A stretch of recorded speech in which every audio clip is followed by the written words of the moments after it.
It's Thanksgiving Eve, and some of you might already be with your family.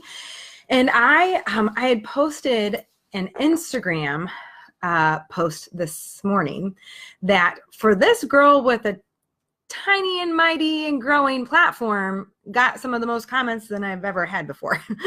So I was like, I'm going to do a quick live on this Thanksgiving Eve because it is officially the holidays. And you guys have seen my teaches before on how to thrive through the holidays and how like the holidays are tough for many, many reasons. It's also the reasons that like just 4th of July is tough because you have more fun. Like you're traveling, you're off your normal schedule, you're eating food that you don't normally eat, you may be drinking more, you're around lots of friends and you're around a lot of family, especially this time of year. And lots of us have family that we love a ton and are really healthy for us. And then there are some of us that have family that are not so healthy for us. And so there's lots of different ways that you can make sure that you are okay throughout this holiday season. And obviously, you know, I'm already going to talk about self-care. Like you have to take care of yourself because otherwise you're just going to snap at your uncle who makes an ignorant comment across the table, right? So, but in this Instagram post, I just talked about like the different things that I will be doing to be okay. And that it's okay, number one, to not be okay during the holiday season. It's okay not to be okay. It's also okay to do the things that you need to do to make sure you're as okay as you can be during the holiday season.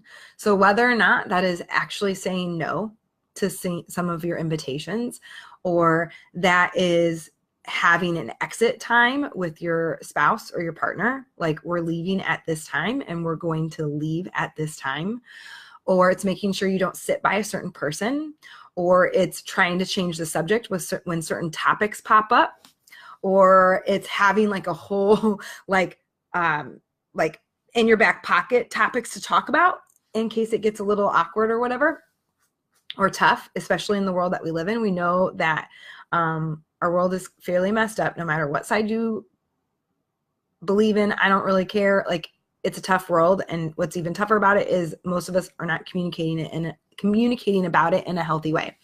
So number one, giving yourself permission to perhaps not be okay during the holidays, to struggle a bit, to give yourself permission to struggle, to feel, to give yourself permission and be accountable to do the work that is required to be as okay as you can be during the holidays. Like, so for me, that means that I will be packing some of my own food. That means that I take breaks. I go to the bathroom a lot and take deep breaths. That means that I remove myself from certain conversations. I don't engage. And it means that I love people well where they're at. That's like the biggest piece. And so Chad and I was like talking about, I was like, what do you think I should do in my teach? And so then I came up with it and I was like, there's this piece of like, this time of year, you probably see a lot of people that you don't see very often. And you may see a lot of people that maybe they're not super engaged in your life all the time. And so like, what do you talk about? And for me, I don't do small talk, mostly because the minute someone realizes I'm a therapist, they tell me everything about their lives. I also believe in living my life vulnerably and authentically. And so small talk is fake to me. And so I don't do small talk. But how do you connect with people that maybe are not in your everyday life and you're going to have to see them around the holidays? Not have to see them, but like you're going to see them around the holidays. And so I was thinking about that and I was like, you ask people how they are. Sit beside that person and ask them how they are, and then actually stop and listen. Listen without expectation. Listen without the expectation that they're going to ask you back and care what your answer is. What if you just loved them well where they are? And you became curious about their life.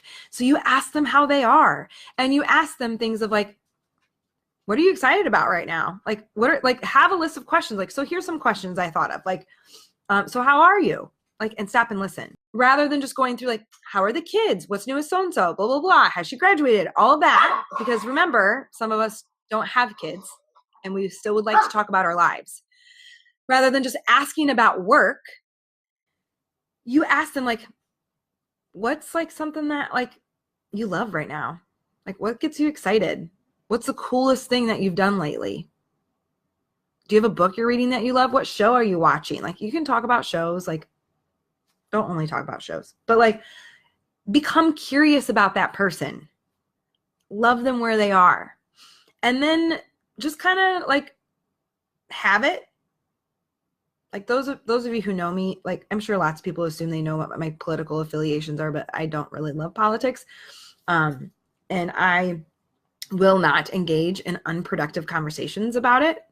And I love to agree to disagree because I find that most people have difficulty of sitting across from someone who looks different and believes different than them and having a productive conversation and listen rather than convince. And so you can probably bet we all have someone like that, like that's going to come up. And so what if instead you ask them about their life?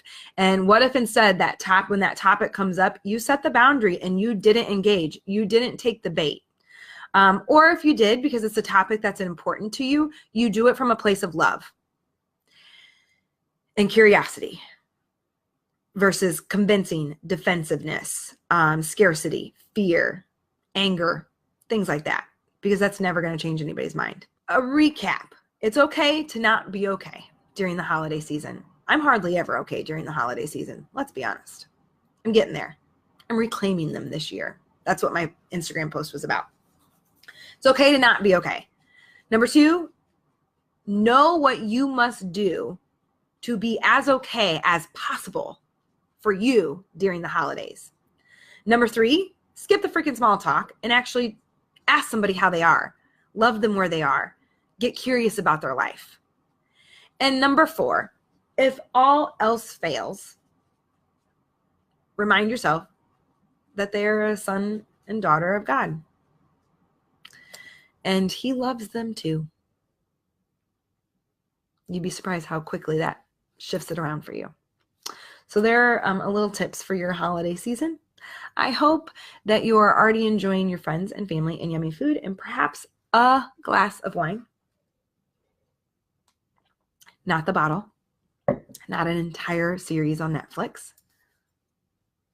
Do not numb this holiday season. You'll never get this one back, and you've never lived it before. So be present, even if it's painful. Be present and take care of yourself. All right, I'm going to enjoy the rest of my evening and night, and we're going to travel. And so thank you for watching. Feel free to share. We'll get this up on YouTube. We also have the Happy Habit starts the week after Thanksgiving, or I'm sorry, the 777 Happy Challenge starts the week after Thanksgiving, $7. The Happy Habit is always happening, so you can join that anytime.